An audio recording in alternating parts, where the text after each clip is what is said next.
Welcome to another edition of the Red Pill Diaries. I'm your host Rashid, and I'd like to thank each and every one of you for joining me today. We're waiting on my friend, and and the person that will be the co-host today, and that will be Carl Zha. There's a difference in time. He's on the other side of the world, so we've done this and we've run this play before. So everybody, be patient. I'm shooting him out another link to make sure that the other link works for him, and I know he'll be good to go. So let's see. Again, thank you for joining me on the most powerful platform for truth, bar none, anywhere on YouTube or social media. This is your platform for empowerment, education, and elevation mentally, spiritually, emotionally, and economically. This is the Red Pill Diaries. Let me go to the chat real quick. I'm multitasking. I got to give a shout out to my girl Holly Horn is in the building. I got to give a shout out to Perseverance Chameleon. Shout out to my guy, and shout out to my guy Joel Bradford. We're gonna as soon as Carl gets in the booth, we're gonna bring him up, okay? And we're gonna chop it up because there's a lot of things that I want to ask him. I want his insight on a few things. Oh, there he is, right? He's contacting me right now. Hold on one second. Hold on one second. Okay. He says he's powering up his laptop right now. All right. So, and it's like, so you got to give him a little break because it's like 7:30 or 8 o'clock in the morning his time. So you got to give him a break. Okay. Shout out to V, and I don't want to butcher you. Every time you come on, I tell you, with all due respect, I'm just going to call you V because I don't want to butcher your name, and I will butcher it. And it's not intentional. Okay. I'm a Southern country boy, and I'll butcher that name. I'm sorry. But I'd like to thank each and every one of you for joining me in the chat. All of you who are listening will be joined in a brief moment with Carl. So don't go anywhere. If you have any like topics that you want to talk on or any issues that you want to discuss, you can put it in the chat and we can go at it. But there are a few things that I want to talk about. I always want to talk about certain things that are for the security of my life and my family's life, and the betterment of myself and the betterment of people in general. One thing we know for sure is that man in the Oval Office is crazy as hell. We know that much. We know Joe Biden is crazy as hell. We know the people who bag him are crazy as hell. And guess what? Whoever takes the office after him will be crazy as hell. These are megalomaniacs that we deal with. And they'll promise you the world and give you an ice cream cone. And he's in the booth now. I'm going to bring him on in. I got to bring my guy in. Without further delay, I got to say, what's up, Carl? How's it going? Hey, Rashid, long time no see. Good to see you. Yeah, man, I'm so glad to have you here, Carl. Let's chop it up because I don't want to waste any time. I want to pick your mind. I haven't been able to pick your mind for a while. So what, from the outside looking in, what is your perspective on the Palestinian Israeli conflict? Well, this is just a continuation of the anti-colonial struggle the Palestinian people have faced for the last 70 odd years. This is the mainstream media is trying to convince you everything started on October 7th. No, this started in 1948, even beyond. I mean, the Zionist project was started in the late 19th century when the British Empire tried to divide and conquer. They tried to divide up the Ottoman Empire, and then they got in cahoots with the head Zionist. And they Herzl, and then they decide, okay, let's have a homeland for the Jewish people, so they don't have to stay in Europe. So that this is basically their goal. And in fact, at that time, the only Jewish MP in the British Parliament was against the project. He's like, wait, what's the idea here? We are okay, you know, like we're supposed to just deport all the Jews from Europe and send them to Middle East. You know, what's the big idea? But that was the idea of the Zionist project. And basically in 1940, after World War II, the Europe, which bears the burden for committing the atrocity of Holocaust, wants to pass off, instead of, you know, facing up their guilt and do the appropriate appropriation, they decide, you know what, we're going to let the Arabs pay the cost. The Arabs is going to pay for our sins by we're going to ship all these Jewish people to Palestine. And so this is what we end up with. And so you have people from Brooklyn, now they have a right, they're entitled to a piece of Palestinian land if they just buy a ticket and go to so-called Israel. And whereas the Palestinians themselves, who has been living in the land for centuries, they are now being asked to evacuate Gaza. Israel told people of Gaza to move from northern Gaza to southern Gaza, and then Israel proceeded to bomb southern Gaza. And like the argument is like Hamas is using women and children as human shield. Where can they go? Freaking Gaza is the world's largest open air prison. You are freaking tossing fire bombs in a prison, and where can these people go? And now they're saying, oh, why don't the Arab country take them? Hold on, wait a minute. Most Israeli citizens have double passport. They actually have the option to go to New York, go to London, go to Paris, go elsewhere.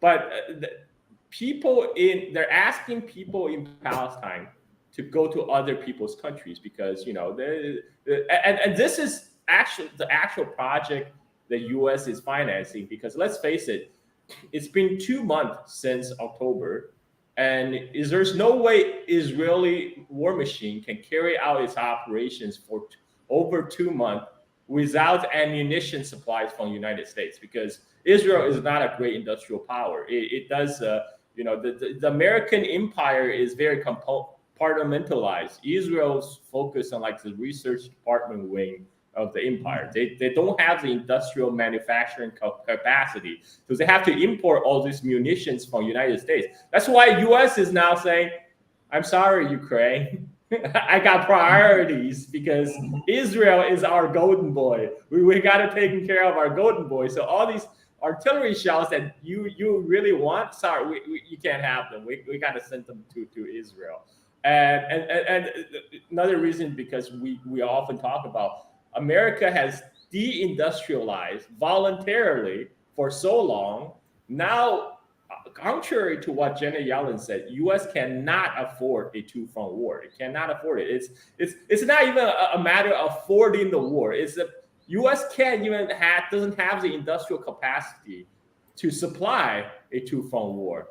Even proxy war, and some crazy chicken hawks in Washington think they can take on China. I mean, that's totally insane. Like right now, the balance of power in terms of manufacturing capacity, China versus United States, is like World War II, U.S. versus Japan. Whereas United States is in the position of Imperial Japan, you know, in 1941, and this has all happened because the U.S. capitalist class decided it's a good idea to outsource and hollow out the U.S.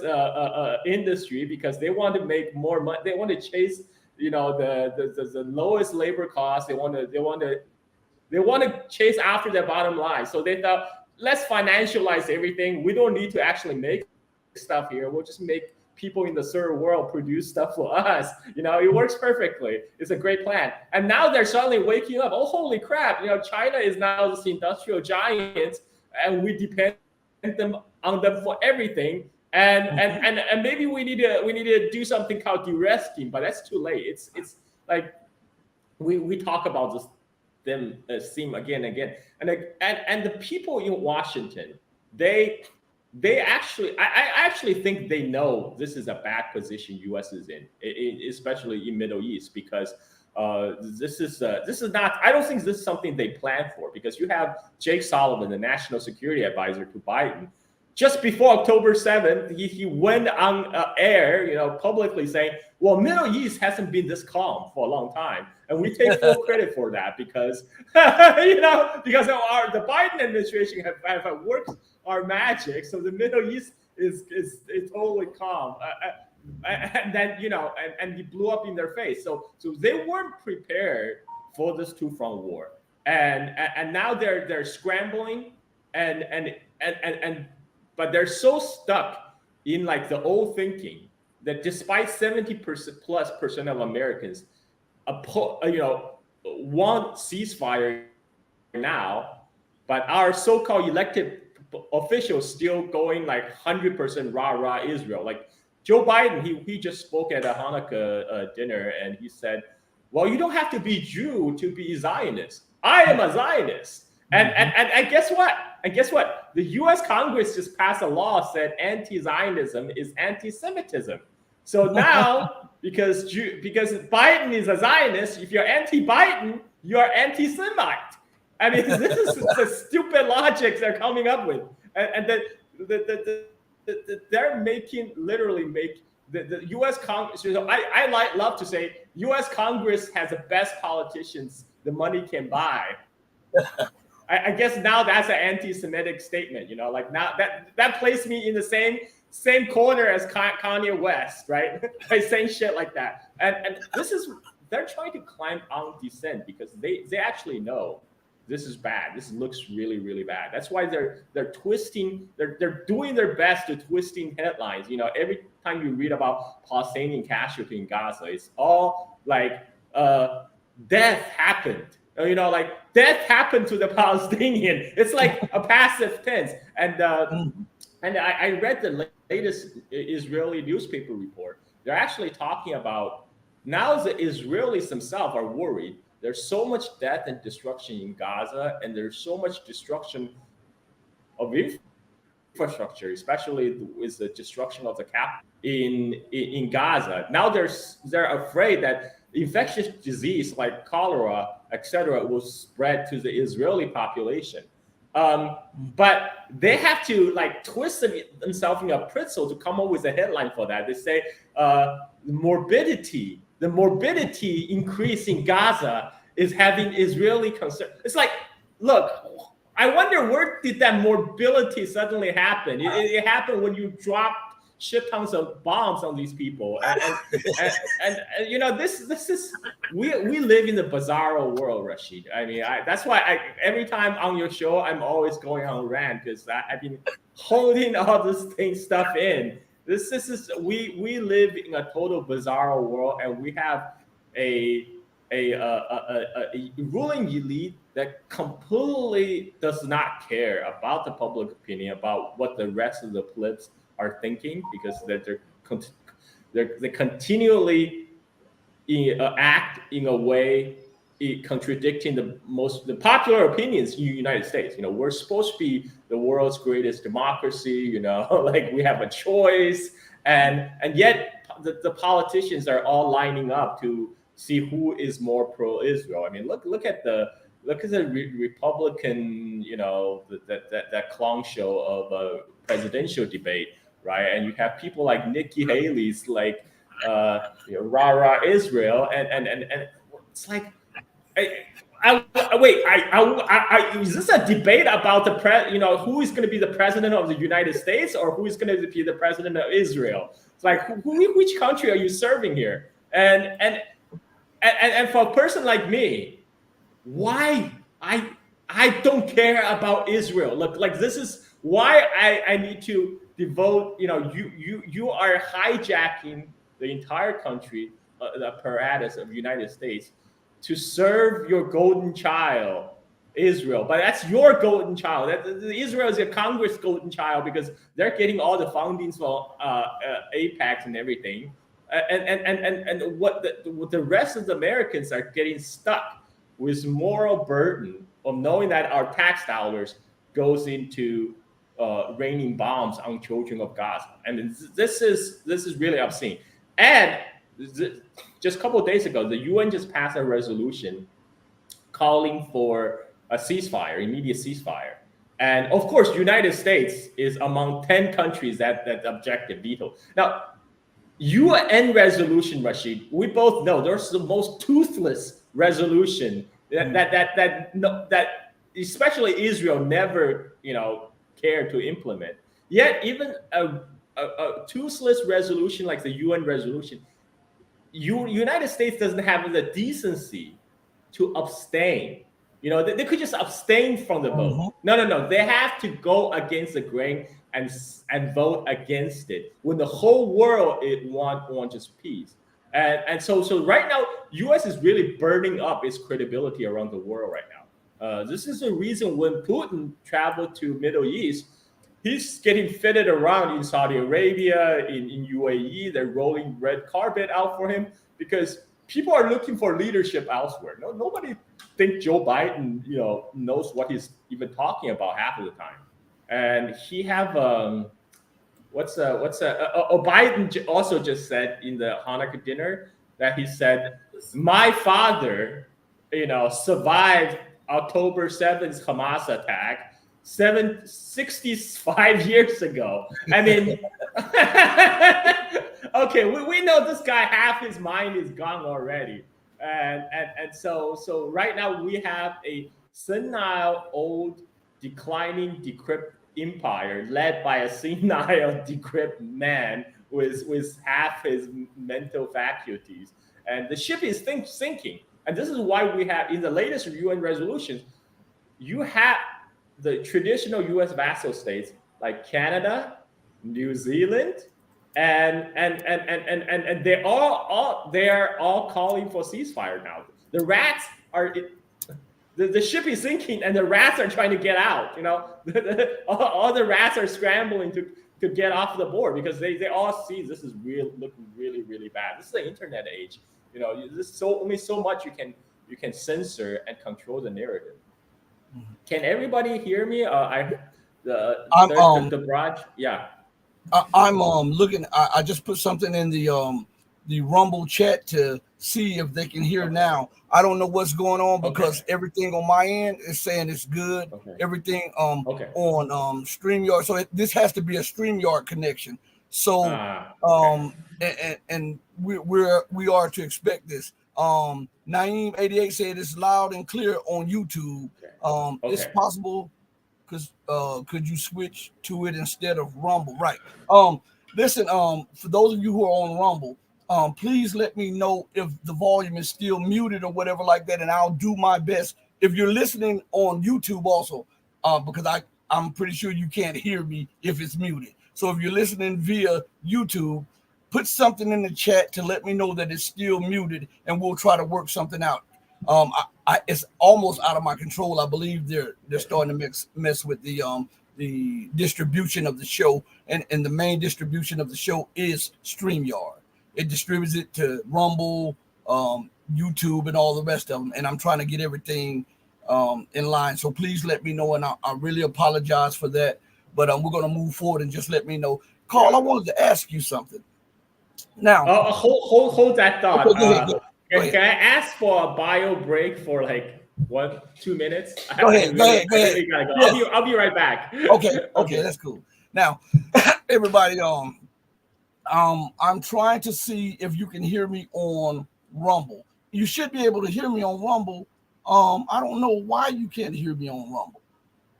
I don't understand, because it's all streaming from the same source, and that is StreamYard. So once again, I tell you all, every show there is somebody or something trying to prevent the show from growth and trying to prevent the truth from getting out. But we'll continue to go along. Perseverance Chameleon also said that YouTube is fine. I'm waiting for an answer on Rumble to see if they can hear me now. Let me see. Rumble is a little bit behind. Let me refresh the screen. Maybe they can hear. Let's see. Okay, hold on one second. Okay, I think they'll be able to hear it now. I tried something, and hopefully you guys can hear it better over there. And I want to apologize again for what's going on, but I didn't do it. I don't know much about computers. I just want to let you know that right now. All of the fancy stuff that you see, that's my son. But let's go into something. We're giving Carl a break. One thing for sure is this. First of all, I want to go back to something that Holly said in the chat. She said something about dementia. I remember that. Man, the thing is going so fast, I can't get back to it. She talked about Joe Biden having dementia. I'm missing it right now. And I wanted to address that. And maybe he does have dementia. But if he has dementia, he shouldn't be in office, right? Because the man sits at, quote unquote, the most powerful seat on the planet with power, the so-called president of the United States. And if he has dementia and they allow him to sit there, then he's a danger and a detriment to not only the security of the United States, but to the entire globe, because he has his finger on the nuclear dial that can ignite nuclear war. So that shows, in essence, that shows you the insanity of American leadership to allow him to remain in power and have this cabal around him to run the show, knowing that this man may be senile and could initiate a thermonuclear war. That shows you the insanity of this. But Carl, I wanted to go back to something. I wanted to ask you something. And this is back on the, before we move on something else, this is back on the Palestinian Israeli conflict. I noticed the line that almost everybody speaks without a second thought, be it mainstream media or alternative media. They always use this phrase, of course, Israel has the right to exist. They use that phrase all the time without stating that Palestine has a right to exist. And so how does Israel automatically has this right to exist? And I'm not saying it doesn't, you got to be careful on the platforms of their deplatform you. But how can on one hand they say that Israel has the right to exist on Palestinian land, I might add, but the Palestinians don't have the right to resist or to reacquire their land by any means necessary? Right. I mean, this is facetious. Just like they also always ask any Arab or Muslim guest who come to mainstream channel to talk about the conflict, the first question they always ask, do you condemn Hamas? Do you condemn Hamas? Nobody asks, do you condemn Israel? Right? I mean, like, there's no moral equivalency here. First of all, like Israel is the occupying power. Does Israel have a right to exist? Fine, let's return to the 1967 borders, or even better, 1948 UN resolution. Let's do that. I mean, this is what the two-state solution is all about, right? So both Israel and Palestine can coexist. But this is not what Netanyahu wants. This is not what many of the Israeli establishment want. They want the greater Israel. But now they're actually now they're saying the slogan from river to sea is a slogan for genocide. That's crazy.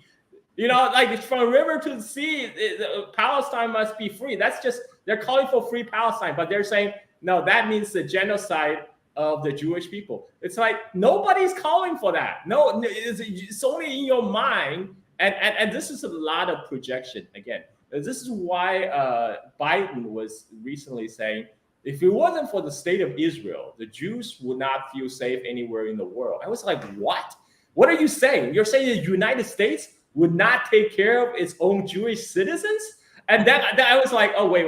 Actually, that's true, because U.S. doesn't care about its citizens at all. and the only people that care about is the people who have shit tons of money, and or if you're Jeffrey Epstein, and like that.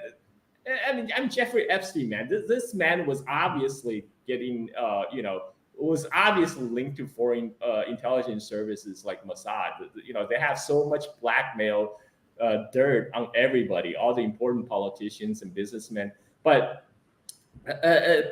right now, how is bombing Gaza defending Israel, right? I mean, like we all know that that's bogus. And right now we have real on-air footage of a real atrocity, real war crimes being committed. They're stripping men naked and parade them in front of the camera, and then they release those photos. Somehow these Israeli propagandists really think these image being shared all over the world is supposed to help their cause. I mean, I don't understand what that mental gymnastic is, but I think at this point they just don't care anymore because they know United States have their back no matter what. That's basically what Bibi Netanyahu said. He said, "Yeah, the Americans are gullible. You know, we'll make them do what we want," and which is true. You have to say because that's Biden is out there proclaiming himself a Zionist right now. But I'm gonna push back on you on a little bit about Biden. Like because I think he's a perfect candidate for the deep state because now you have a clear puppet who half the time can't even form coherent sentences, and there's always a plausible deniability when Biden goes out and says something crazy. They're like, no, he's just a senile old man. He doesn't mean it. He's like a nice grandpa, really. But like this is why they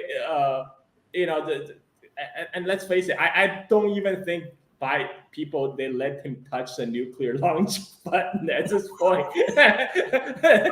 like Biden has his handlers, and for those handlers, they just roll him out to giving speeches once in a while, and then but they are running the show. I don't. Nobody thinks Biden is actually running the show. I mean, this is why you have a leader without responsibility. He can say whatever he wants.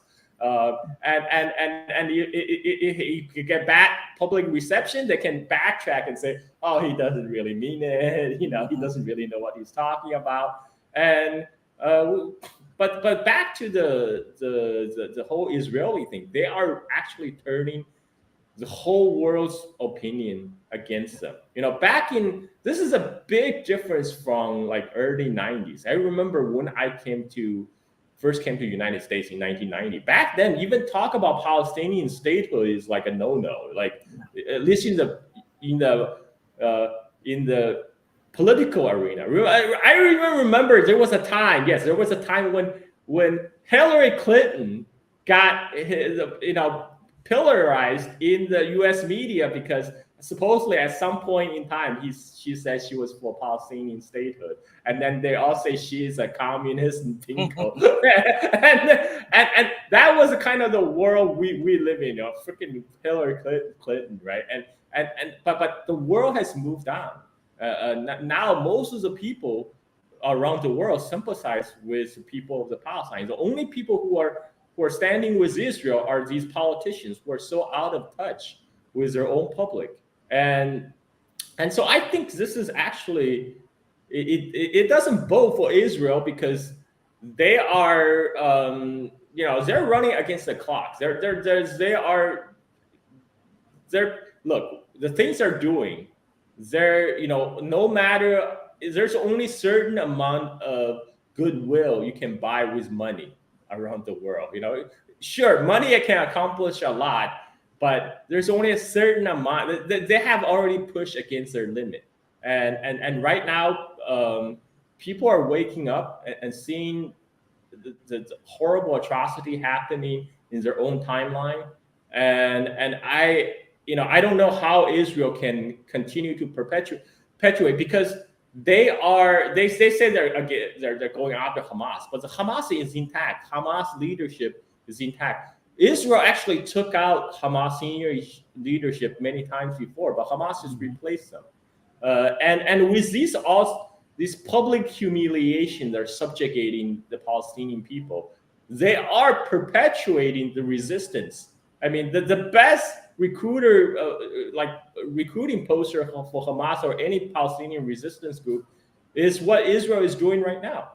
They're killing doctors and babies and leaving babies abandoned in incubators. Remember the sob story about Iraqi troops throwing babies out of incubators? Today, this is happening in real time, which the White House spokesman doesn't even deny. But he said, oh, that's all Hamas' fault. How is it Hamas' fault when freaking Israel went to the hospital, told all the doctors and nurses to evacuate, and the medical staff begged them to take care of the babies in incubators who can't move out, and then a few days later, people come back and saw rotting corpses of babies in the incubators. We are living the real bad world that they project. The Washington, his enemy, is actually all these atrocities they're supposedly carrying out. And right now, because it's done by Israel, it's all hush hush, and it's all like, we got to stand with Israel, and Israel has a right to defend itself. I mean, if Israel's right to exist and Israel's right to defend itself means it has to kill babies, it has to target innocent civilians and wipe out Palestinian journalists, maybe Israel doesn't have a right to exist. I'm sorry, call me as anti-Semite. If that's the only way to perpetuate your existence is inflicting genocide on other people, then there's some obviously something wrong with your institution. And again, this is all because Netanyahu do not want a Palestinian state. They do not want to have coexistence. They do not want two-state solution. And the one-state solution they have is for a Jewish apartheid state, because they can't give equal rights to the Palestinians living on this land, because right now there is an equal portion of Palestinians and Jewish people between River of Jordan and the Mediterranean Sea. And you say give the equal rights to the Palestinians, that means it's no longer a Jewish state, which was a specific goal of the Zionist project. The whole Zionist project is create a specifically ethno-religious Jewish state. Their goal was not to spread democracy to the Middle East. Spread democracy, one man, one vote. They can't have that, because that means the end of the Jewish state. And so that this is a choice they're facing. They want to have their cake and eat it too. They want to have one state, but only with the Jews at the top and the Palestinian on the absolute bottom remain permanently downtrodden underclass. They're not even second-class citizens because they don't have citizenship rights. They are being, they're being bombarded. They're being subjected to daily humiliation of going through thousands of Israeli checkpoints just to go do the daily routines or go to their schools.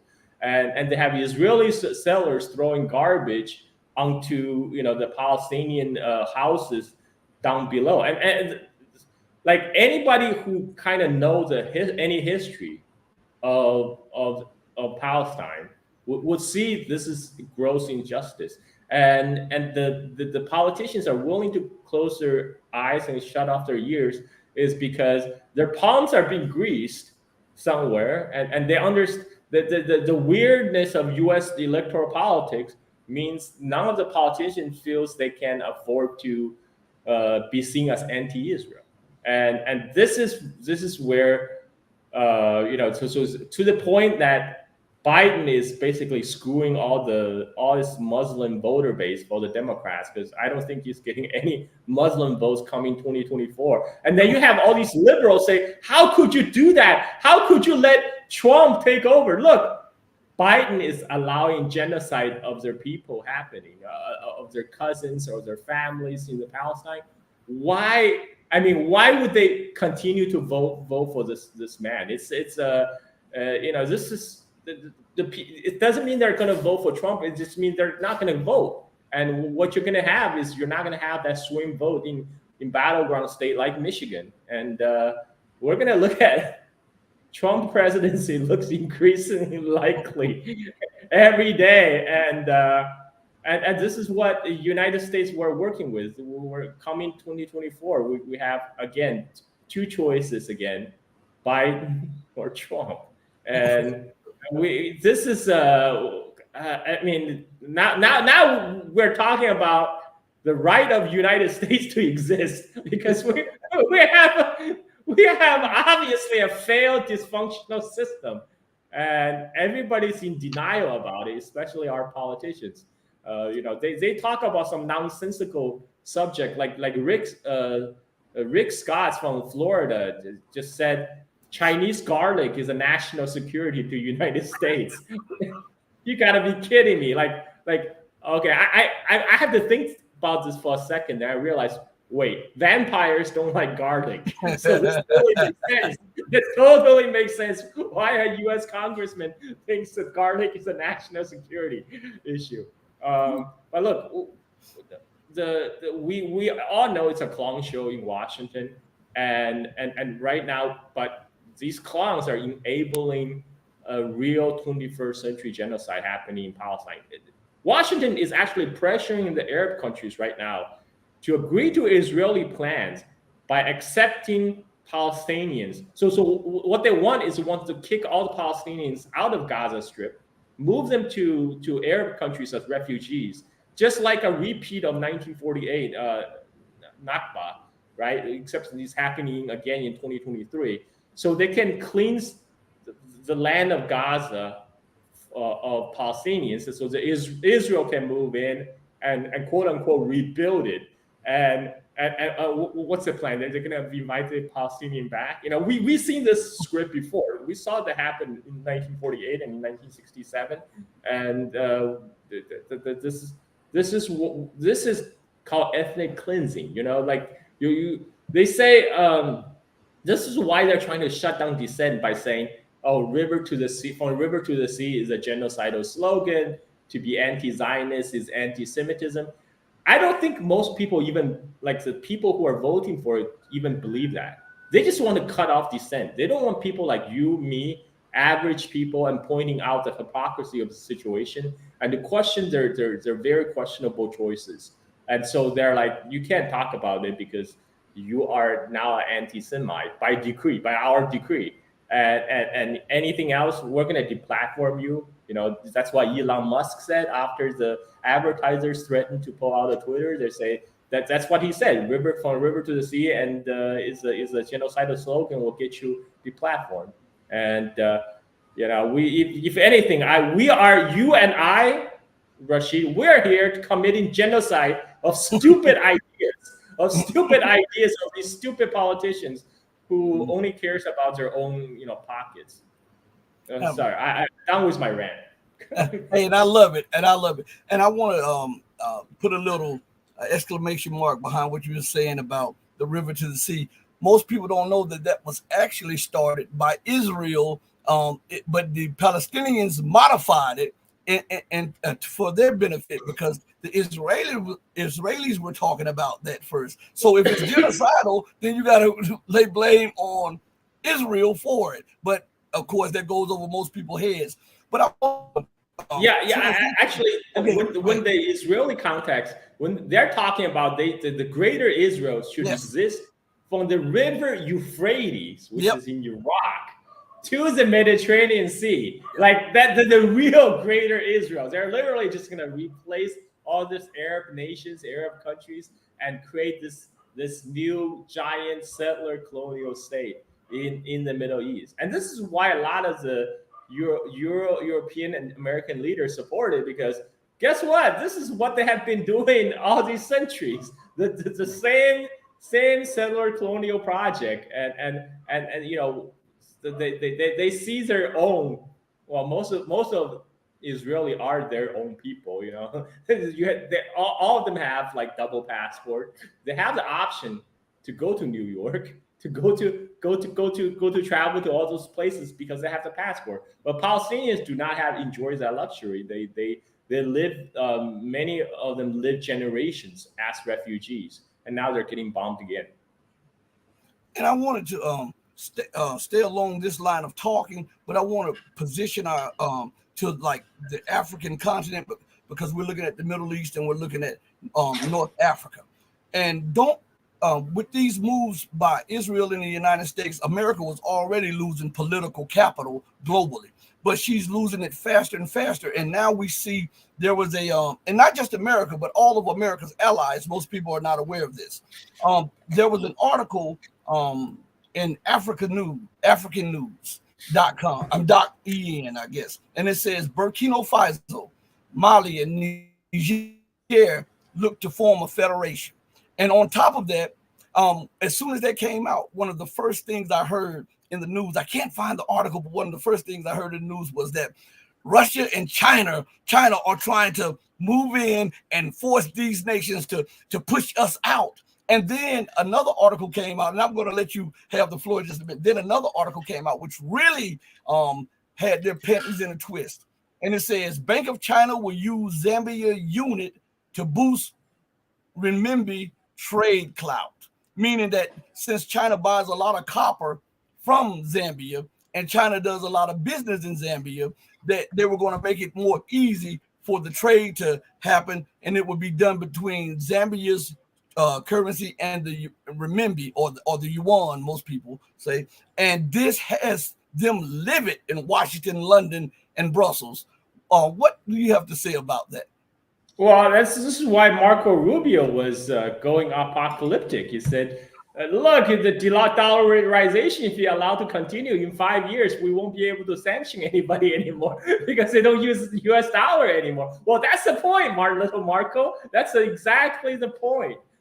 When you use sanction as a weapon against everybody pretty soon realize, okay, maybe we shouldn't trust our national security, our economic lifeblood to these mafias in Washington. Maybe we work out a different system. And I just saw another news about Nigeria.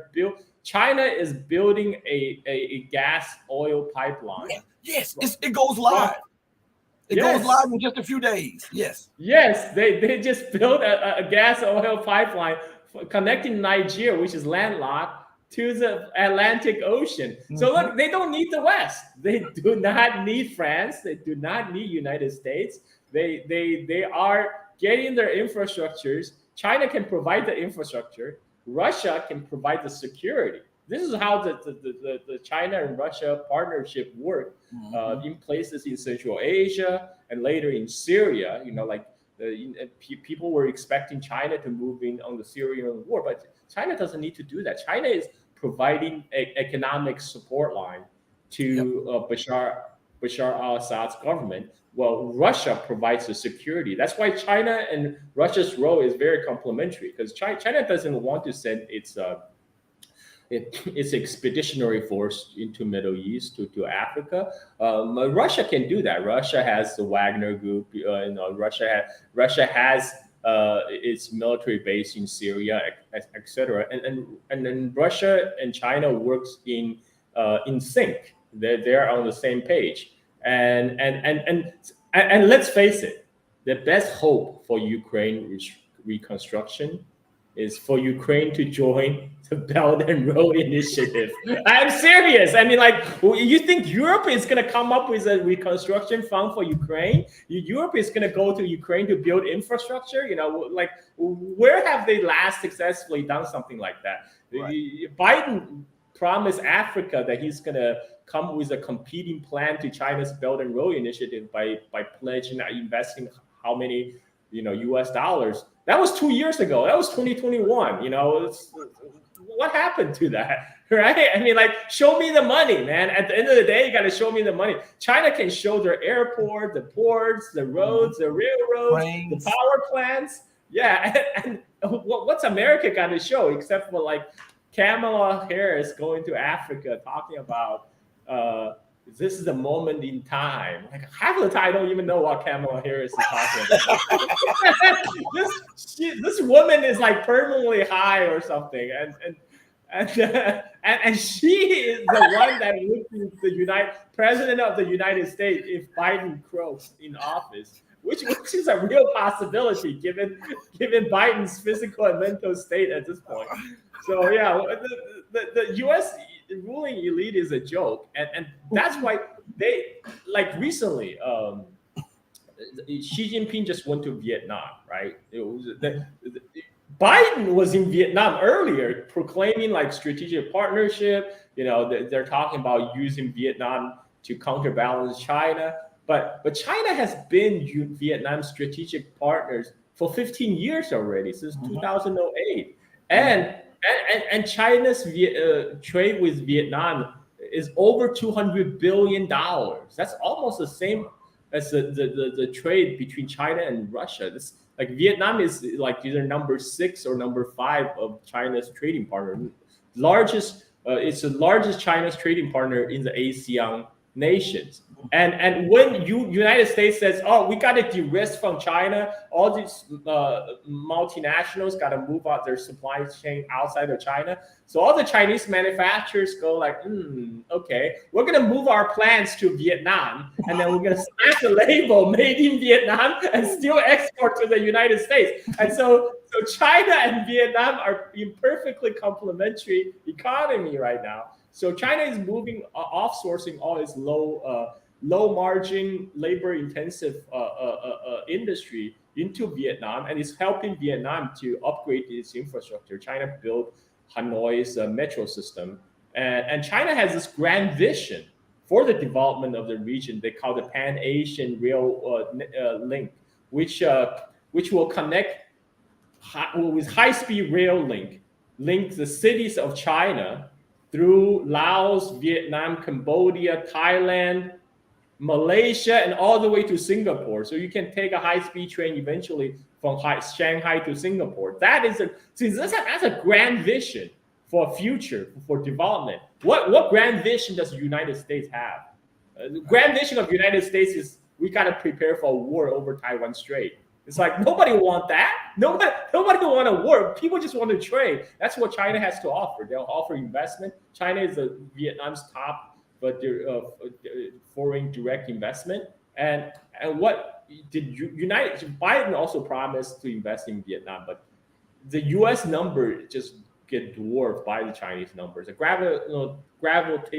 gravitational pull of Chinese economy in the ASEAN is so great. It's like United States can't even compete, and like they did.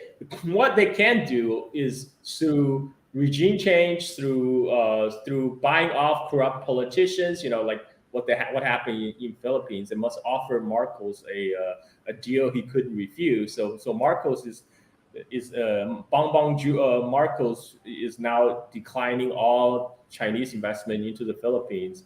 But guess what? What has U.S. done for the Philippines? I mean, like I look at the statistics. Philippines, which had been the U.S. colony for the longest time, and it did not enjoy. Generally, it was enjoy peace after World War II. It wasn't involved in major wars. And if you look at the development index between Philippines and the rest of ASEAN, Philippines is on the bottom tier. And even Indonesia has higher GDP number per capita than the Philippines. So this is what you get for being an American vassal, and because you have Bongbong Marcos' dad, Marcos Senior, looting the country. And Bongbong Marcos now decide to be a U.S. lapdog. Got to be, the family business, the way to go. But that vision that it's not a vision for the future. It's a plan for the existing elite to exploit their patronage network to the United States, to exploit their connections so they can get their children, send them to Yale to get educated, to siphon off the funds and to stash in Swiss bank account. But it does nothing for the people, average people in the Philippines. And again, so I stop me anytime on my rant, because I can just keep going. And they're doing it also in Thailand too. Don't forget that they've done that in Thailand with the new government or whatever. But guess what? So the Thai Prime Minister, he indicated he is ready to resume talks about building the high-speed links between Thailand and China. And so guess what? What's the title of the new article in the Diplomat magazine? Which says Thailand's new high-speed rail links will upgrade its ties with China, but at what cost? At what cost? Guess what? I'm pretty sure whatever cost it will cost a fraction of what California's never built a high-speed rail is going to cost us. And California's high-speed rail is from nowhere to nowhere, and a big white elephant project, and nothing, whatever Thailand does is not going to come anything close to that. And at the end of the day, few years from now, you're going to be able to travel from Bangkok to Shanghai on high-speed rail, and then you California, you can travel from what, Bakersfield to another middle of nowhere town. I mean, it's that's why I say California need to join Belt and Road Initiative. So United States finally get a high-speed rail. California never built a rail without Chinese labor in its history. Okay, Chinese built a rail in California. Like, maybe it's time to ask the Chinese to do the same. I was listening to what you were saying, and I found the article about the Niger oil and pipe, and it said, this is Reuters, which is a British news organization, I think, and it says Niger aims to start oil exports from Benin pipeline in January, leader says. So we're talking about not only did China build a pipeline, but they're also building the storage capacity also. They also built a port. They also built a port in Berlin. China is building the whole integrated infrastructure all across Africa. They're not just building oil pipeline; they also build power plants. Yeah. They also build to power the industries. They also build roads, railroads, ports. Transfer of technology. Everything is linked together. Yes, and this is the West hates the transfer of technology. They call one of the biggest problems they have with China, also in the trade talk, is about the so-called forced transfer of technology. Because China says if you want to do business in China, you have to do technology transfer. So U.S. say that's forced technology transfer of technology. Guess what? Why is it forced? If you don't, China is giving you a choice. If you want to do business in China, you got to transfer technology. You always have the option to pack up and to not come to China at all. It's your choice whether you want to do business in China or not, whether you want to make money in China or not. This is China asserting its own sovereignty.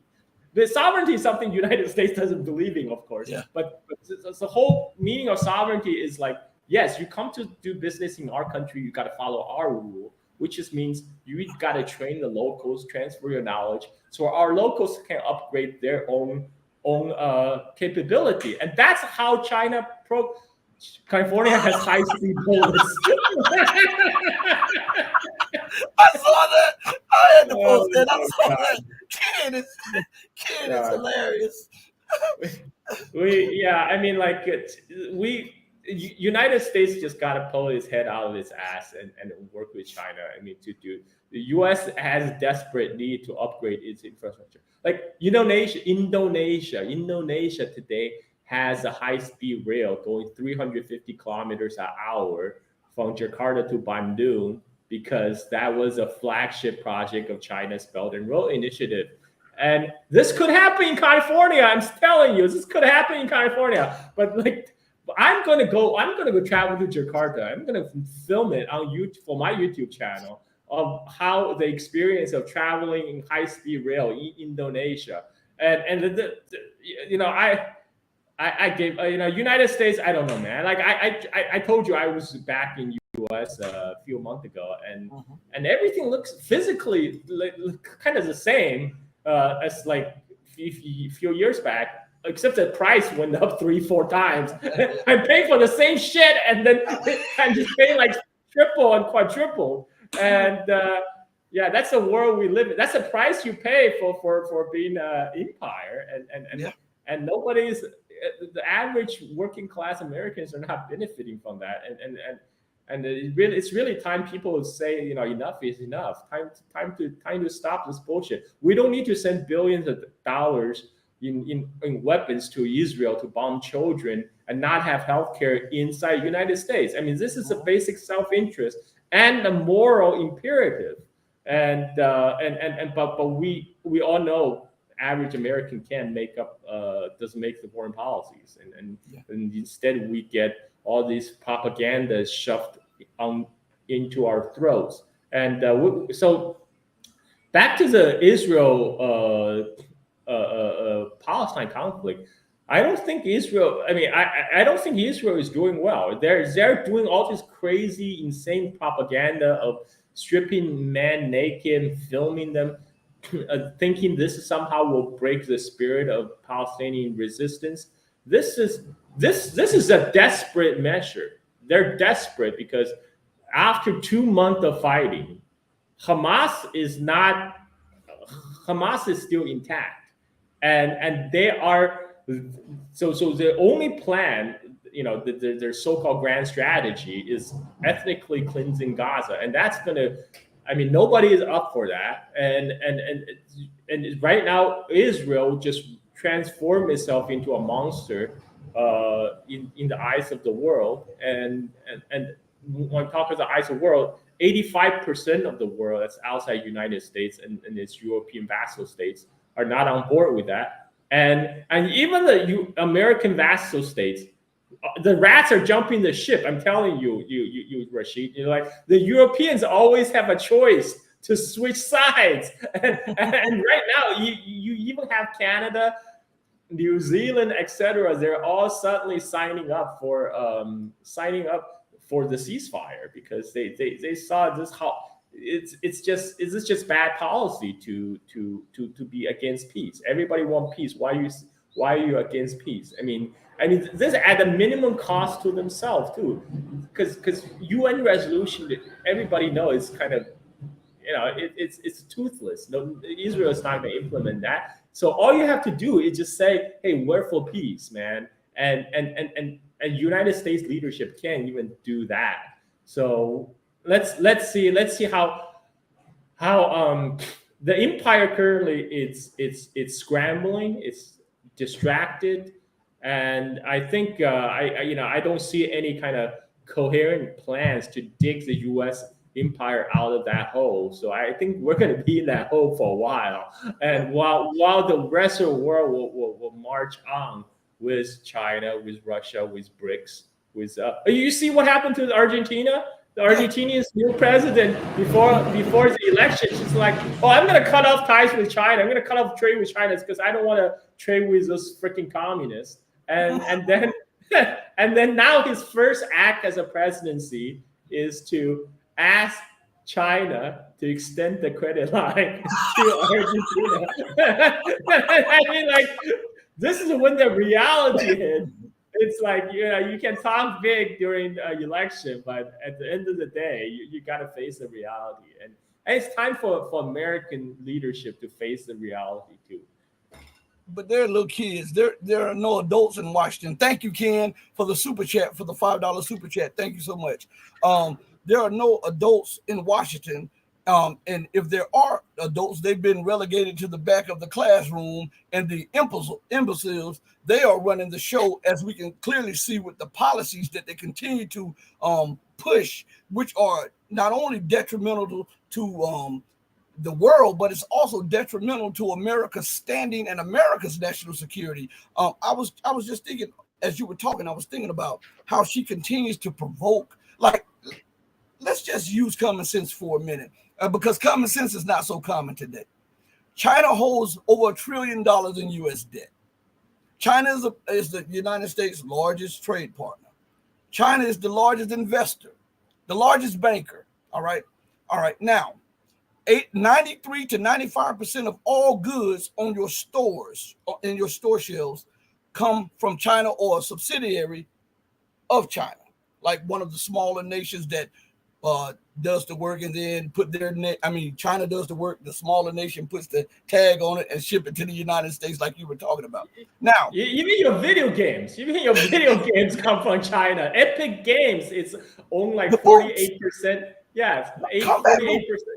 Yeah, everything. I was shocked. Like, Epic Games is 48% owned by Tencent. China is financing the game development in the United States, but the thing is, there's still the fear of losing the hegemon status, of the number one status of the United States. I think that's something they can't let go. That they are. We hash out this many times, Rashid, because they really clinging on to be USA number one, to be the unipolar super duper hyperpower that have full spectrum dominance all across the globe. And right now they're panicking because they saw that's slipping through their fingers, and China and Russia is rising in the standing in the world, and they, for some reason, they psychologically just cannot handle that. And this is why also they're so wrong on the Palestine and Israel, because people like Biden, let's face it, their best years, their peak years was like the 1980s and 1990s. The world has moved on since then. That was 30 years ago. And this is why they still feel like they have to act the same as they did back in the 80s and 90s. And this is why there's a lot of junior staffer and the lower level in the State Department are rebelling, because they actually understand this is bad for America, but their senile superiors who are still in office, they can't see the program. They can't see where the world is going, and they're too stuck in their ways. And so we have a senile, decrepit empire, senile, decrepit, declining empire led by senile, decrepit, octogenarian leaders. This is the state of the U.S. empire today. But you left out an important point, and I have to go back and make sure that everybody understands one of the main things why the United States is so frantic, while they continue to focus on China and say that China is the most pressing threat to U.S. national security. Here are the facts. Because China is independent as a nation, because China is a non-Western nation, and because China is a non-white nation. Those three things are unacceptable in the Western world, and you can see it. They say it behind closed doors. They say it in their papers, their writings. But publicly they don't acknowledge it to the average person. But if you go and read their writings that comes out of these think tanks and these government tanks, they say that. They actually say that. And but the masses don't understand that the United States is so frantic because of those three things. China is an independent nation, China is a non-Western nation, and China is a non-white nation. Those three things spook the United States out, because in the last few hundred years, it's only been Western nations that have been able to dominate the global landscape. And they fear Russia. They don't even consider Russia white. They call them all kind of names and stuff. They won't even accept them into the European sphere of power. This is why white is a flexible category now, Rashid. The white is whatever they think. The white is whatever they define the term to be. It's like your eyes are lying to you, Rashid. No, the Russians are totally not blue-eyed and blonde and whitest looking people in the world. No. They must be Asiatic, somehow some kind of Mongoloid, like the legacy of Genghis Khan or something. Yeah. But this is kind of the Western liberal mindset, right? They really think they can, by performing this regurgitating constant propaganda, they can perform like self-deception into these, obviously it's for them, it's like self-evident truth. The Western liberal order is like the end of the history. And any challenge to that, like you said, China broke the paradigm for the last 500 years. And now their Western liberal brain can't handle that. It's mind blown. It's like this is why, and this is why they don't understand why Russia and China is working together when you guys have been screwing both nations for decades and pushing them together closer than ever. And they're like, no. I mean, it's just a phase. Russia and China, that's just a phase. It's gonna pass. They're gonna get back to bickering. In the meantime, we're still gonna wage proxy war on both of them. But in the hope at some point they're gonna do like the Sino-Soviet split again. It's just like you have to perform a lot of mental gymnastics to remain a firm believer in the Western liberal order today. And this is why for the people on the outside, for us to look at these fools, we're like, we just laugh because it's totally laughable. But for the people who are firmly in that mindset that they have to, because they have to believe in the Western supremacy.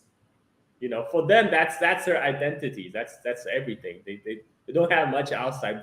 Their whole identity depend on the Western supremacy. Well, once you see this non-Western, non-white nation can rise to the top without invading other countries, without enslaving other populations, they're like, how is that possible? They must be cheating. They're cheaters. Because the only way we know how to develop is to pillage and committing genocide and enslaving other people. There cannot be a possibly other way forward. And so this is why they got to put down China. This is China is setting up a bad example for the rest of the world. That's not what they want to go by.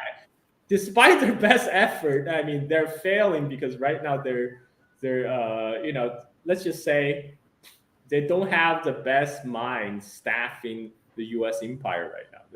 The U.S. empire got to a place where it's so complacent. You have all these mediocre intellectual midgets, running the show, and there's only so long you can run a global empire on such limited human resources. I'm sad to say, but that's where we are. Thank you, Chaotic Brain, for 500 yuan. I think, yeah, that's it. I want to also talk about, since we're on this China thing, and we're talking about how the West feels threatened.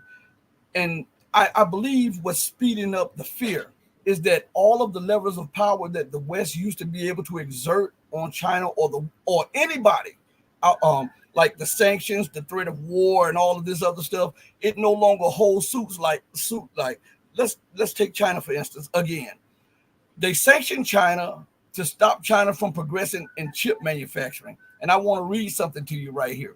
This comes from let's see, TomsHardware.com. It's a tech industry website.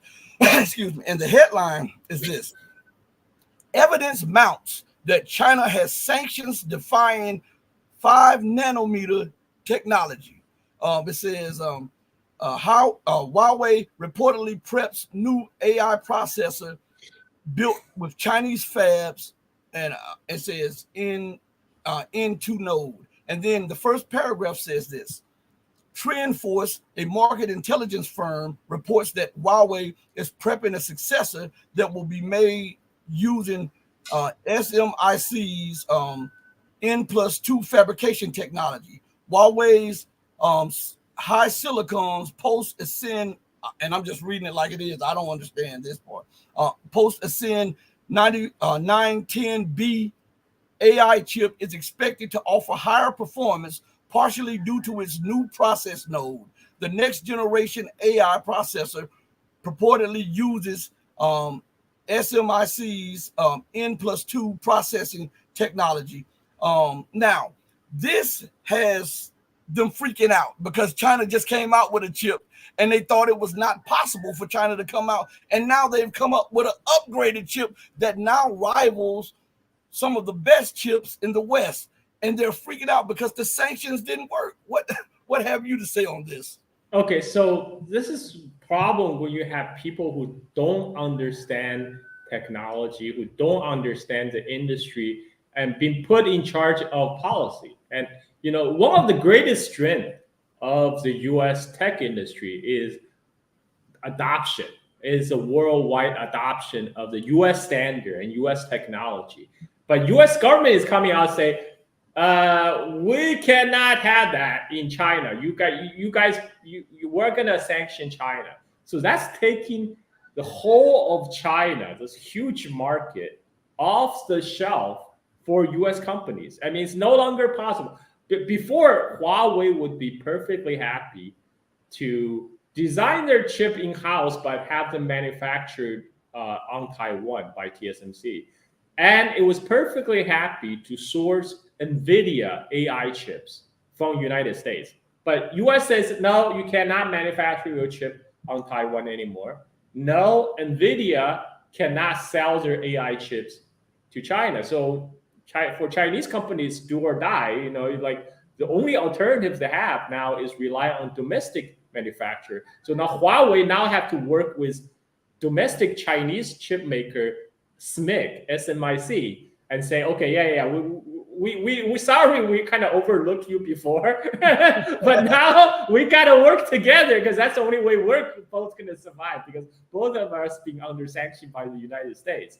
And so now it's creating a synergy that even past Chinese government's own policy couldn't create, because Chinese government before is not telling Huawei you can only buy Chinese-made components.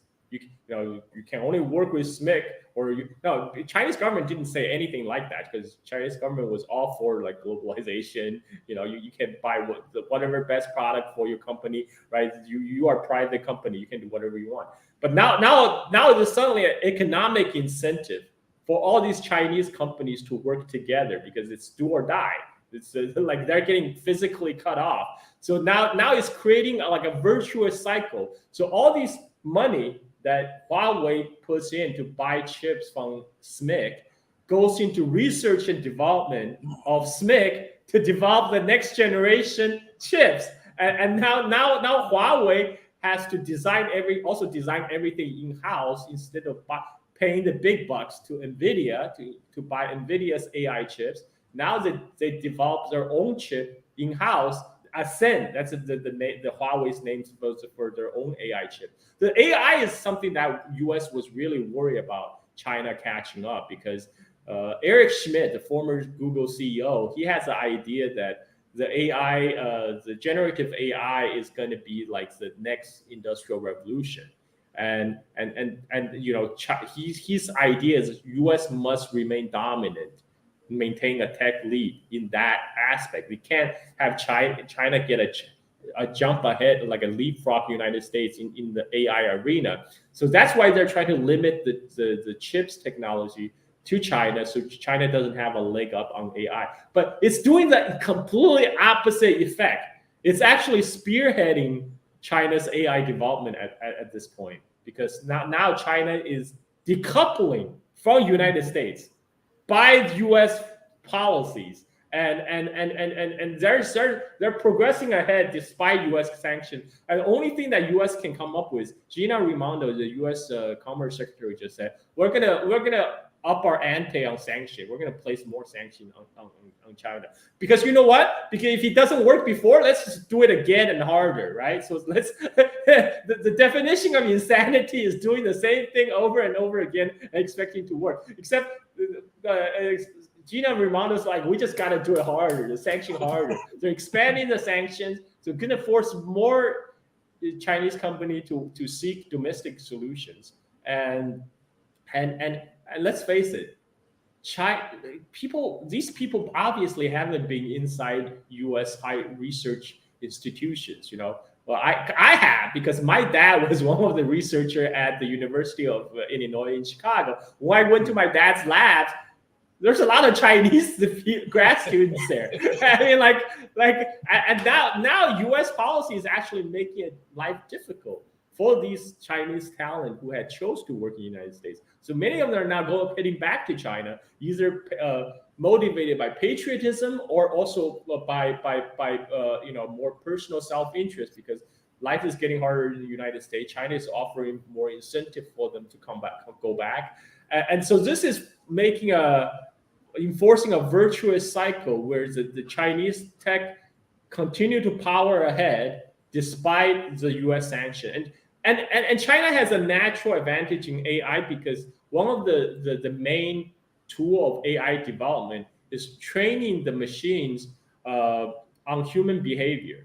And China has a huge population base, and this is why like they come up with like TikTok algorithm and stuff like that, because that has all they all tried on the Chinese consumer first to figure out what ticks, and then they exported the algorithm worldwide. So this is why China has a natural advantage in AI development. This is what makes the people in Washington afraid. It goes back to the same fear of losing hegemony. This is in the tech space, and they think, and the Chinese also understand that because Chinese had a bad experience on missing out on the first industrial revolution back in 1840s. The result is Opium War, and that wasn't pretty. So the lesson that China took from the Opium War is if you fall behind, you get beaten, you get invaded, you get brutalized. So we can never fall behind again. So for China, this is an existential issue. They cannot afford to miss out on the next industrial revolution in AI, and they're devoting all their resource into it right now, both by China's own state policies and also by United States state policies, because US is forcing them to working together more closely than ever before. And now Huawei is putting their AI technology in Chinese manufactured electric vehicles. Like all the latest Chinese cars, electric vehicle cars, they have the Huawei Harmony OS, they have the Huawei AI chips. And this is all happening in-house without United States. And all those billions of dollars that China used to spend on importing US technology, that's all now going to China. And it's going to fund the next level Chinese research. So, US is not winning this battle right now. And as we all said, China is going to power ahead no matter what, whether with or without United States. I mean, they're still gonna power ahead. Because why would you think anything different? Because they graduate tens of thousands of engineers every year. They have like the best scores in science and math, that's what Chinese kids want to grow up to be astronauts. The American kids want to grow up to be YouTubers. So I mean, like, how do you think you can compete with that?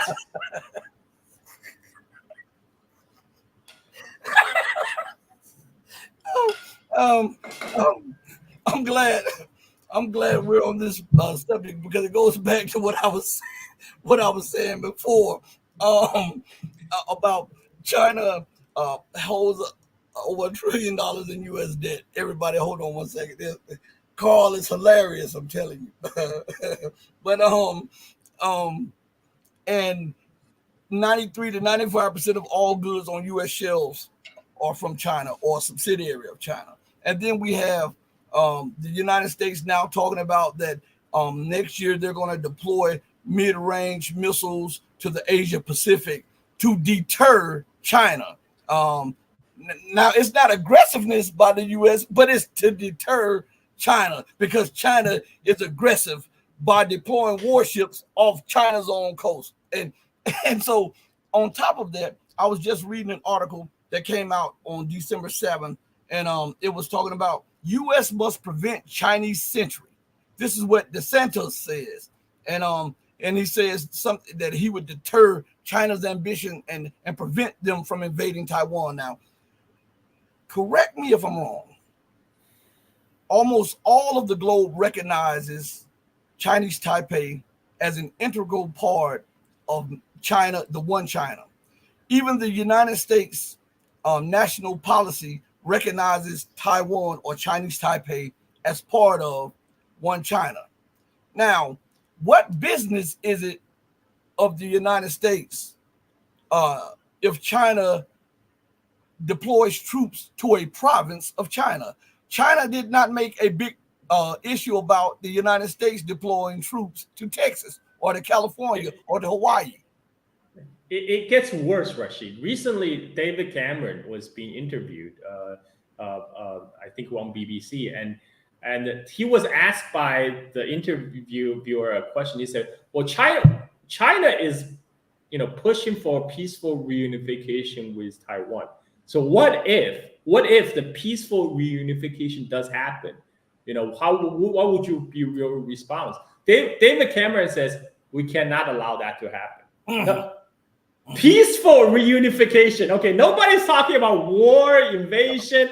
See, David Cameron is like, no. Even peaceful reunification is not in our interest. I mean, he was just saying the quiet part loud, because we all know Taiwan is basically an outpost of the U.S. empire at this point. It's one of the many U.S. client states in East Asia.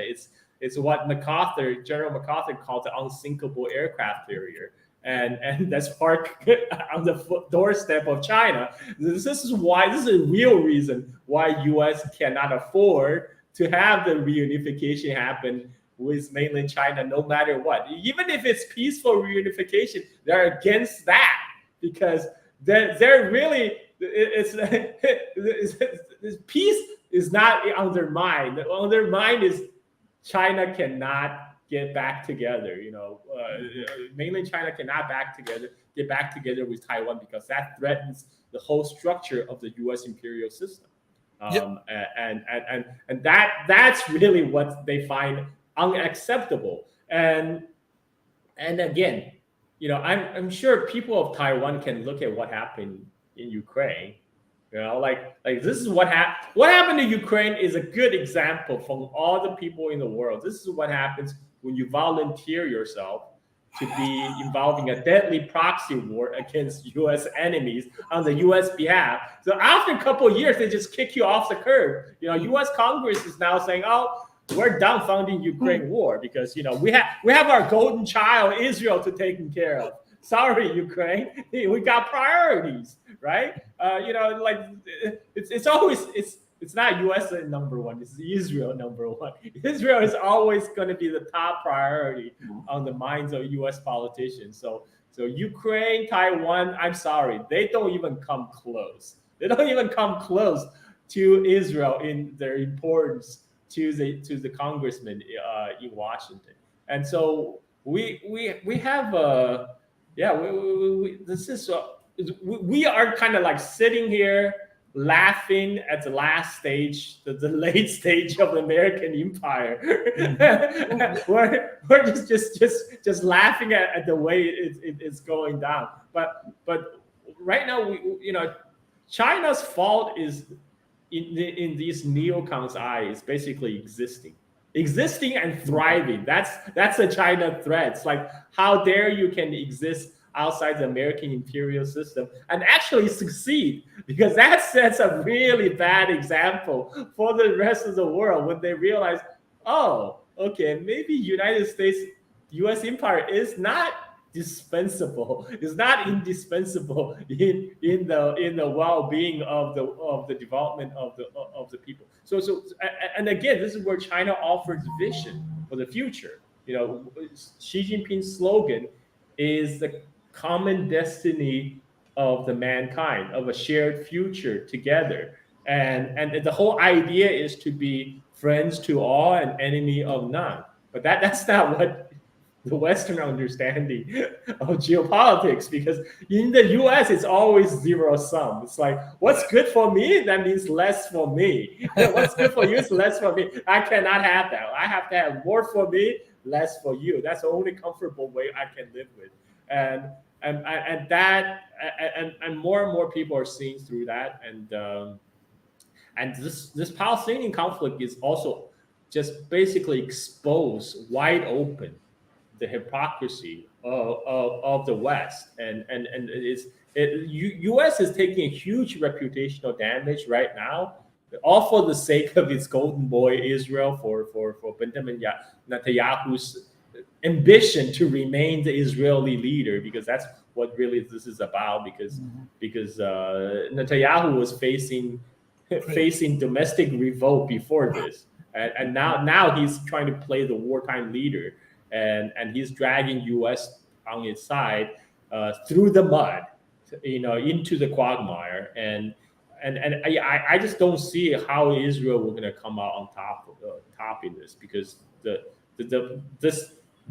whatever atrocity and war crimes they commit, that's not going to break the spirit of resistance. It's only going to harden it, because people now have they can't now when you make sure they cannot even lead a normal life, they have no incentive. Now they have every incentive to continue to fight the oppression. And I'm sorry, I'm not a peaceful guy. I'm not like anti-violence at all costs.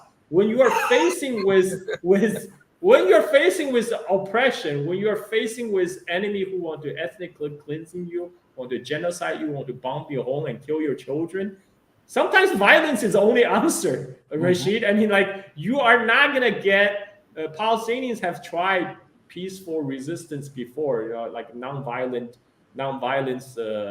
approach. That didn't get them anywhere. I mean, like at the end of the day, you have to do what the Vietnamese did to kick the Americans out. You have to do it with a lot of violence, and what the Palestinian resistance have done. People are looking at this like kind of analyzing like a baseball game or something, like, oh, look at all this equipment Israelis IDF have. They're doing what kind of damage they're doing to all the look at the kill ratio or whatever.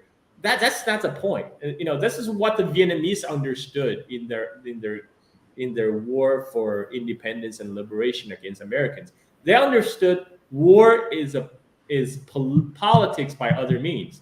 The ultimate goal of the war is to achieve the political aim, which is to get the Americans out of there. And so when they launched the Tet Offensive in Vietnam, it was widely seen by American military intelligence as a failure on Vietnam's part, because they launched the Viet Cong launched this large-scale offensive, but in the end, a lot of they paid a very heavy price for it. But what it actually did was a great victory in the political victory. It might not be a military victory, but it was a great victory for Viet Cong, because American audience, for the first time on television live, they saw all these crops or politicians selling them about how the war is winnable in Vietnam. That's all bullshit. and how everything was manageable in Vietnam. Just like how Jake Sullivan was telling the press how Middle East is this calm, peaceful land of, how this land of calm, peaceful ocean. That mythology got blown out of water. And now everybody can see. The Israeli atrocity is wide open for the whole world to see. And again, that's a political victory for the Palestinian resistance. Yes, they're paying a heavy price, but guess what? The Vietnamese, they were willing to pay that price, because ultimately they're fighting for their national dignity, they're fighting for independence, they're fighting for liberation. And Americans, at the end of the day, they are chicken hawks. They like to go for the soft target. And when they find the price is too high, they're like, okay, we're just kidding. We're going to pack up and leave right now. And now they're trying to get back into the good grace of Vietnam, right, after 40, 50 years later. And so I think, people are looking, those military nerds who are analyzing this purely hardware, kill ratio type of way. It's kind of misguided approach. This is a national struggle. This is an anti-colonial struggle. This is they're willing to go to the length to make the price unaffordable for their colonizer, for the settlers, because all these Israelis who left the kibbutz destroyed in October 7th. How many are going back? How many are going back to that? Right? I mean, like this is what So yeah. So I'm sorry. Violence sometimes is the answer. Violence sometimes works, and you have to be smart about it, be strategic about it. you apply it in such a way to make your enemy either come to the negotiation table or to make them back off, and that is the end goal. You know, I think right now I don't think how long this Zionist project can continue at its current pace, because I don't think it's sustainable. They have to rely on continued support of the United States, but at least the people in the United States or have at least show the decency that they're overwhelmingly for peace. And it's only our leaders, the decrepit old senile leaders, that's holding out. And I don't know how long they're gonna hold. I mean, next year we'll find out. like we will see. Like we have we're gonna get a new set of clowns in office, and let's see how they will handle it. But at the end of the day, the U.S. empire is no longer well-oiled machine. Oh, I just saw that report about the U.S. Navy. They couldn't find. They're 20% short on their recruitment goals, so they have to cut staff on the USS Gerald Ford, which is the most advanced aircraft carrier currently in the U.S. Navy. But because they couldn't recruit enough sailors, they have to. The ship is only like 80 or 70% staff. I mean, this is the reality of the U.S. military war machine.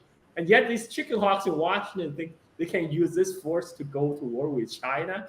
I mean, like they can't even find enough sailors. I mean, like maybe it's time for them to round up the village people to do another in the Navy music video.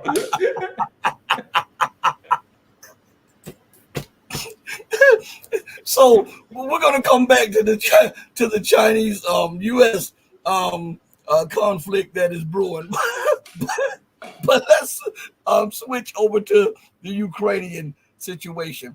We know that it had been a goal of the United States for a long time, ever since Zbigniew Brzezinski wrote that book about the Grand Chess Board and talked about Eurasia, and how if they could separate Ukraine from Russia, they could prevent Russia from being a great power and prevent it from reemerging as a global superpower.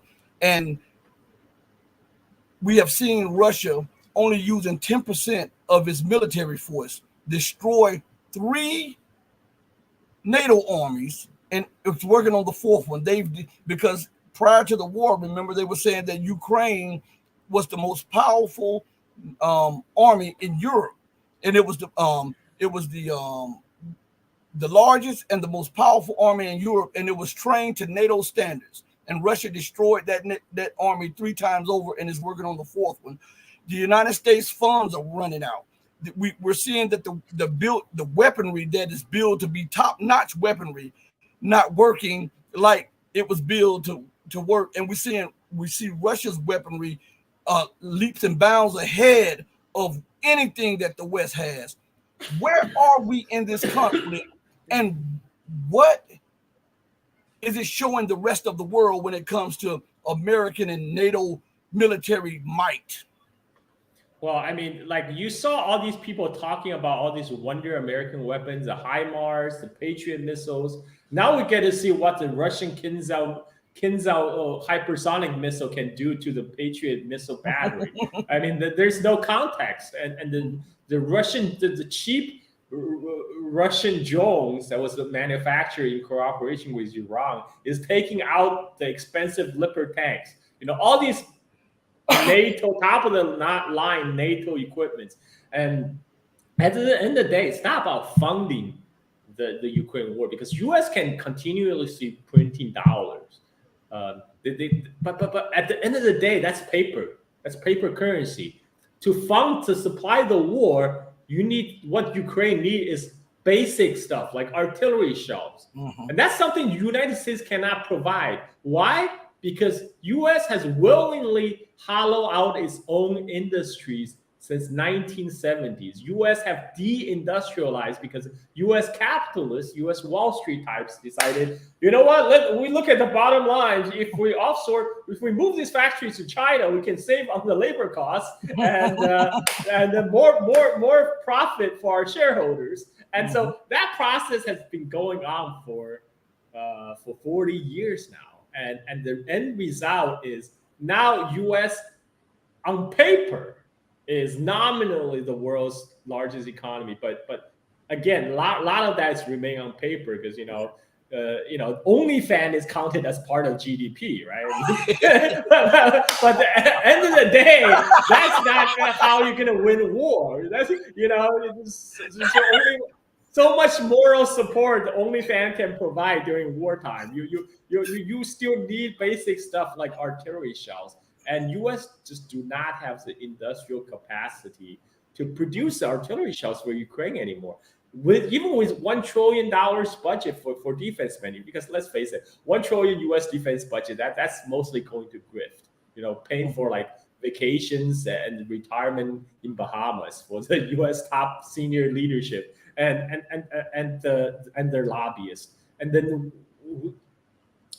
so U.S. is, but Russia, even with the collapse of Soviet Union, even with the total collapse of military-industrial system that was built up in the Soviet Union, Russia today can still produce enough shells to dwarf the numbers put out by the United States. And at the end of the day, artillery is still the king on the battlefield. For army, for land battle, and it's ridiculous to think that somehow U.S. can continue to prop up Ukraine to fight Russia, to keep Russia down. I mean, like there's a common refrain from the United States, like McCain used to say, "Oh, Russia is there just a gas station with nuclear weapons?" I've been to Russia in Moscow in the summer. That gotta be the most beautiful gas station I've ever visited. I mean, it's like the Sistine Chapel of the gas stations, and like it's a place I would totally live, a gas station where I would love to live if it wasn't for the weather, for the 6 months of winter. But like that, because McCain can get away with a statement like that because most Americans don't even own passport. All the people who travel outside the United States, they've been to Mexico and Canada, so they have no idea. They have no idea what is it like in Russia, in China, and so they're continually being led by their nose on foreign policy issues by our dumbass politicians. And talking about the making artillery shells. So somebody actually made a funny comment. It's now the battle in Ukraine. Both sides is outsourced their shell production to both Korea. So the South Korea is supplying artillery shells to Ukraine, and North Korea is supplying artillery shell to Russia. And this is kind of what happened when you shift all your industrial production to East Asia. U.S. did that in the 1970s. He first went to Korea, and then later he went to China. So this is why U.S. is telling its vassal state, South Korea now, is to continue to send artillery shells to Ukraine because U.S. can't produce it themselves. So again, and U.S. is also expecting its vassal states like South Korea to be on the front line in a war against China, its neighbor, its giant neighbor. So the whole U.S. plan is to make its vassal states bleed and fight for them and provide the men and the material because U.S. can't. It doesn't even have men to staff its own navy anymore. This is all house of cards, I tell you. I mean, this is all house of cards, all mirrors, and I don't think, and people, I don't know how many people at the top of the U.S. Leadership realize kind of the dire situation of both the U.S. industrial capacity and its own decrypt military system. I mean, like instead, the best they can do is drumming up the China threat to somehow create the urgency for reform. But the last few years, for all this talk about China threat, none of this trend have been reversed. United States continue to hollow out industrial capacity to be more a service-oriented economy, which means more giga workers for Amazon, for Uber, and still that's not manufacturing capacity. That's not going to give you artillery shells. That's not going to give you people to staff your navy. Because what's the incentive now for people to get stuck in an iron ship out in the middle of the sea, doing like stupid stuff like intercepting Houthi ships shipping in try to protect the Israeli shipping in the Red Sea versus the Houthi missiles or something like that. And this is you become errand boys. Nobody likes to become errand boys. Everybody knows that U.S. military is not really for protection of U.S. homeland. People don't care about that. But this is why on 9/11 there were very few fighters that was actually scrambled, because most of the U.S. fighters were forward deployed to the borders of China and Russia. And that's why we ended up where we are today. Yeah. Before we go further, first of all, everybody hit the like button. We're gonna bring this to a close shortly, but please hit the like button and subscribe. Tell others about it. And Mehdi, I saw the joke Mehdi put in the comments, and so I got to highlight it. Mehdi said Mehdi became a YouTube member. He was already a YouTube member. Then he says, he says, "LOL, Mehdi let his membership payment lapse by accident." so everybody is in on the joke in the day, but I love this, Carl. So before we close out, let's transition back to China, because we were talking about Chinese Taipei. For those of you who don't know, Taiwan, and I know I've read a lot of writings on this situation, and you were talking about how America will not allow for a peaceful settlement of the cross-strait issue. And I read a lot of writings where the United States was hoping to use the first and the second island chain to keep China hemmed in militarily so that they can hold them hostage economically and militarily and politically. What do you have to say about that? And please rant. Okay, so Taiwan issue is interesting right now because Taiwan is coming up with this new election cycle. The election is going again. So the ruling party, the DPP, which is the official pro-independence party, which had been ruling Taiwan for a good part of the last decade, is very unpopular because Taiwan's economic circumstances is not improving. And Taiwan is now in many ways similar to developed economy in the West, in the fact that its own manufacturing is hollowing out. They all moved to China decades ago, to mainland China. And so all they got right now is their flagship company, TSMC. Like if you look at Taiwan's economy, GDP numbers, TSMC, the Taiwan Semiconductors, is like the biggest chunk of Taiwan economy. If you take that away, it's like there's not much left, right? And United States is doing its best to destroy TSMC right now. First, by denying TSMC of its biggest natural market, mainland China. It tells TSMC, you can't do business with mainland China anymore. You can't sell chips or manufacturing chips for Huawei or any Chinese companies. And then United States says, okay, what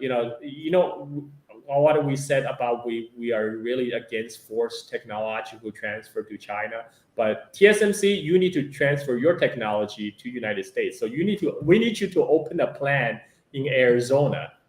So United States now they have the CHIP Act, which is funneling hundreds of billions of dollars to supposedly spur the semiconductor development in the United States. A lot of that money went to entice TSMC to open their plant in Arizona.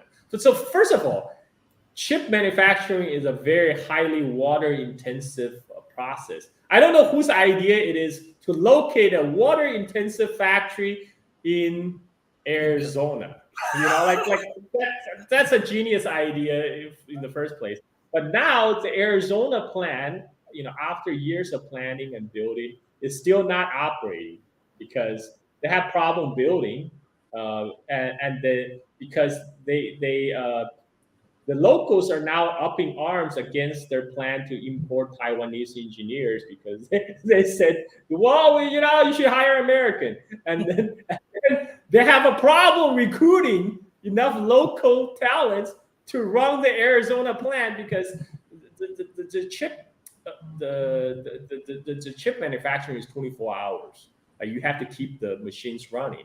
So that actually means a long hours. Those are the conditions that Taiwanese engineers have to put up with in Taiwan. But Americans, it's not going to put up with that. They're not going to freaking work like 10, 12 hours a day without overtime pay and stuff like that. And so the management now is trying to import Taiwanese labor. They're like, no, you can't do that. Like you're trying to import cheap labor. And so right now they have a standstill.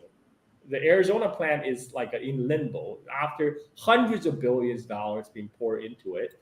They're still not making chips in Arizona, and the TSMC president Morris Chang himself is really reluctant. He actually said this whole American project to bring semiconductor onshore, that's not happening within 5 years. I mean, it's just not going to happen in 5 years. He proudly out said this is not going to work, and he's right. It's so far the TSMC plan hasn't taken off. So U.S. is sabotaging Taiwan's flagship industry, TSMC, by trying to divert their production or technology to U.S. mainland itself. Hollowing out further hollowing out Taiwan's industry, and at the same time, the Taiwan populace are very unhappy with the current ruling party because their economic prospect is not improving. They face a lot of the same problem of the Western youth are facing. Jobs, housing prices are rising, unaffordable, and their job employment future prospect within the island of Taiwan is not looking up. This is why a lot of Taiwanese, more adventurous Taiwanese youth are going to study and work on mainland China right now because that's a land of opportunity, and they can actually leverage their cultural skills and the language skill to work in China. And so given the low approval rating with the DPP, the current Taiwan ruling party, the only problem is it's the opposition's election to lose, but the Taiwanese opposition is divided. Now they have like a four-way election. They have the DPP polling around like 30% in the polls, but then they have the opposition candidate polling at 20%, another opposition candidate polling at 20%. So now we're going to look at maybe DPP is going to win another cycle of election despite their unpopularity, because basically what Taiwan election 2024 is shaping up is like the US election back in the early 90s, where Ross Perot joined the race and divided up the votes to allow Clinton to win against the senior Bush. And so now it looks like the DPP might continue to serve another term. But so I expect a lot of the status quo to continue because, let's face it, Taiwan government, all these proclaim about independent stuff, they will never do anything without explicit approval and go ahead of Washington.